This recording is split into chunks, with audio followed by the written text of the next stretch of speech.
Here we are again. Thank God. What can I do for you? Coach, Andre Williams got to play more towards the end of the season. Where does he excel, and what role has he carved out for himself? Well, we've actually used him in all capacities.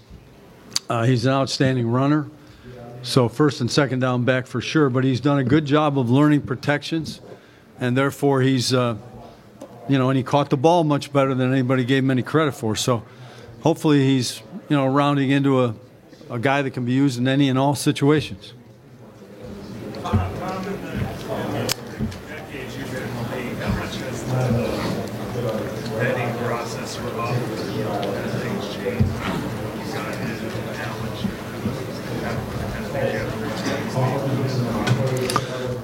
Well, it is what it is, as they say, So you're aware of everything.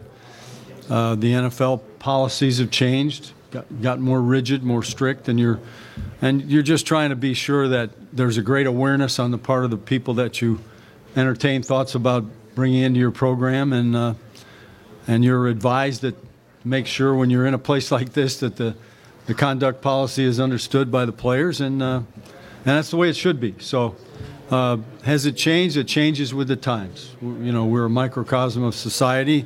We have our problems just like everybody else, and hopefully we're going to be able to help educate our people to understand what is not acceptable is a better way to say it. So there have been changes for sure. One of the big decisions you guys are facing up with Jason here. Has any decision been made on the franchise tag with him, and are you convinced that he will be back with you guys? Well, we are convinced that we want him back, without a doubt, and there's been a lot of different discussions, and hopefully he's going to remain a Giant. Coach, are you guys trying to get something long term with him? Is that the goal right now? Well, the goal is for him to be a Giant and play as a Giant forever and retire as a Giant. But how that works out is another issue. Coach, with Victor Cruz coming back and with Odell complete bursting on the scene this year, how do you see Cruz affecting backup at the beginning of the season before Cruz back we haven't seen him before. No, and we haven't either. So, that's but I mean, two very, very talented individuals, two guys that have been extremely productive. Obviously, the more weapons you have, the better the opportunity are. And the only thing any of these guys are interested in is winning. And that's all we talk about. So the complimenting each other, complimenting our team, helping our team win, that's what it's all about. He's worked very, very hard. He looks good. He's, it's a very regimented rehabilitation program. He's done a good job with it.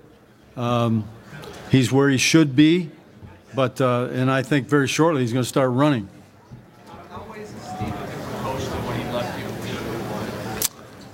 I don't know that he's a different coach at all. I think he's a very personable young man. He's very sincere. He's very interested in the people that he works with, the players, the coaches. He is sincere about that. He has had the benefit of being in a couple of different programs now.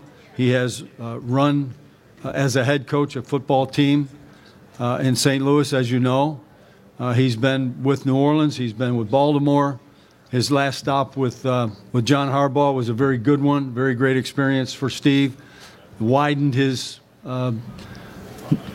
knowledge, his capacity, the broadening of his own thoughts in terms of how he would defend. So he has definitely been,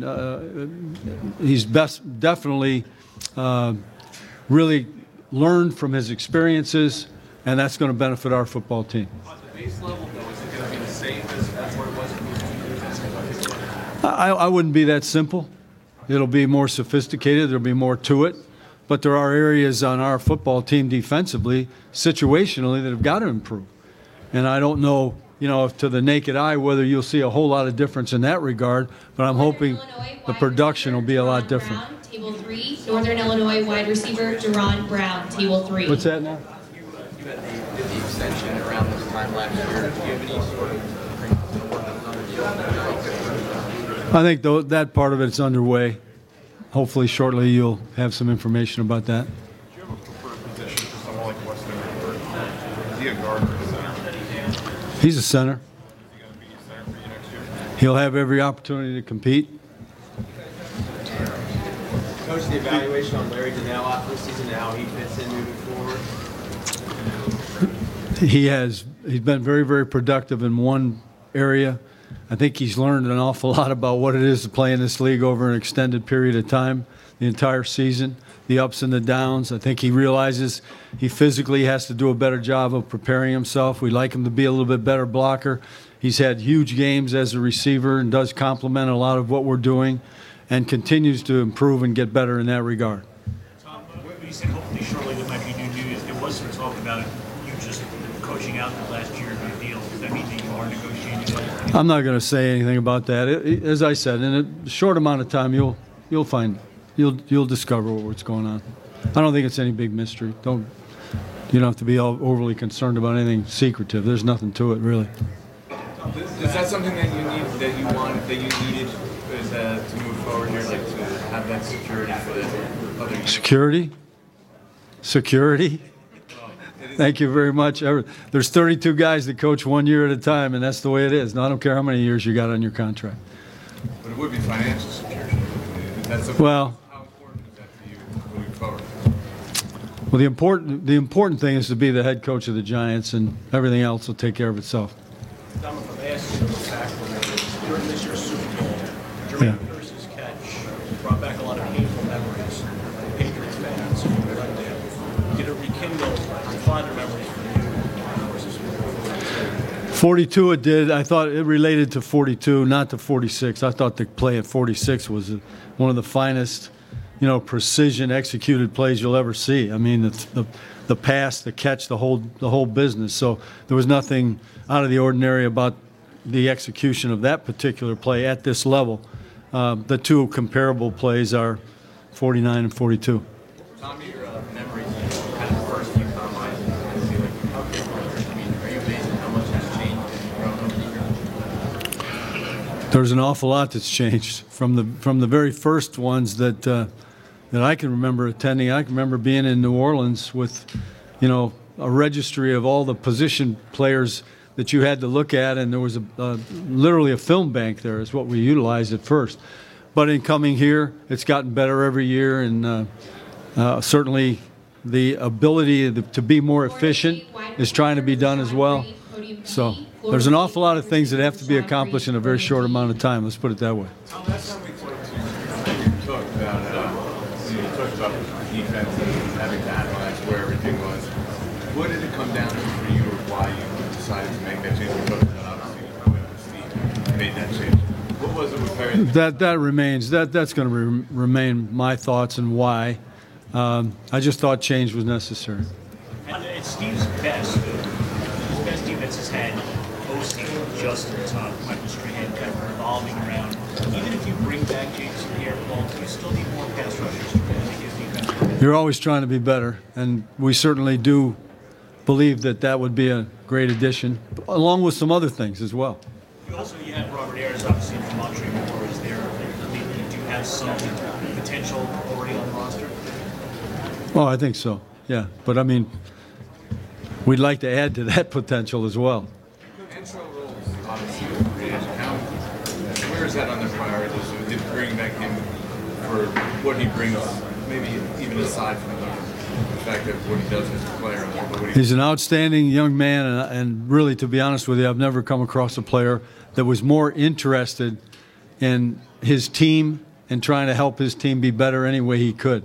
I think countless Tuesdays, Antrell was in my office with, how can we get better? What can we do to get better? Just thoughts going back and forth between coach-player in terms of how our team could improve. I don't think I've ever been involved with a player that wasn't more sincerely interested in how his team could improve. And I admired that very much in him as a young man, as a leader. And certainly we would like him. It's been stated. You don't need me to state it again. We'd like him to come back. Obviously, we do have financial restrictions involved. Coach, your evaluation on the development of Ryan Hassett. Ryan has gotten better. If you studied our preseason, there was no doubt that he did improve. I see him continuing to improve. He's a guy that works very, very hard. Below the surface, behind the scenes, he's in the weight room right now, all the time, pretty much 4 or 5 days a week. He studies on his own. He's very, very serious about being an outstanding football player, and he's willing to pay the price to do it. Do you believe he can be a starter? I do. How did you see Ben McAdoo kind of grow into the role as the season went along, but then the players in the offense kind of growing along with it? Well, I think anytime you're cast into that role for the first time, there's obvious learning experiences that you go through. But but the offense. Let's talk about the offense. I thought, from the second half of the season on, I thought we got better. And of course, the last couple of ball games, we had some pretty good numbers. And I think that their end gives us real hope for the future. Where were you last year at this point with Odell? What did you know about him at this point coming into the combine? Did this just solidify it, or did you sort of learn more about him here at that? Well, you learn a lot more about people here. For me, it's the first opportunity to sit and talk with the player. So you learn from that as well. But it's a process. It's ongoing, and this is a big part of it. How much did you know about him? Just that much information. Just a little bit of information coming in, not a lot. Hadn't maybe done my own research yet. Well, what about the story of Eli Manning knowing him from a high school passing camp? Is that something that you guys tapped into Manning for some information? Not really. Not really. You're going to make your own observations. Obviously, that human interest story part of it, same school, was an attractive thing, but it took a while even to get to realize that. So the evaluation process obviously was totally about the young man. Auburn wide receiver Sammy Coates, podium C. Auburn wide receiver Sammy Coates, podium C. Training facilities where the guys are really kind of training specifically for the drills. How is that affected, if at all, like the evaluation process? Well, you have total knowledge that they're well groomed, if you will, in the drills that are going to be run, and therefore you're really not that surprised when they do well in them. But the differences are still there. The times are different. The execution of the drills is different, and all those things are recorded and obviously compared. Does it make you more sort of leery, for lack of a better word, of the so-called maybe workout warriors, and making sure you don't? I think the final analysis comes from the quality of the player and the evaluation on the tape. Two more questions, please. Excuse me? Is any decision being made yet on the times coming to I don't know that it's been finalized. I don't know that particular any decision is made along those lines. But How's he doing physically? He's hurt that knee. Yeah, he's working his way back, I think. Connecticut wide receiver Jeremy Davis, table 2. Connecticut wide receiver Jeremy Davis, table 2. I wouldn't answer that right now.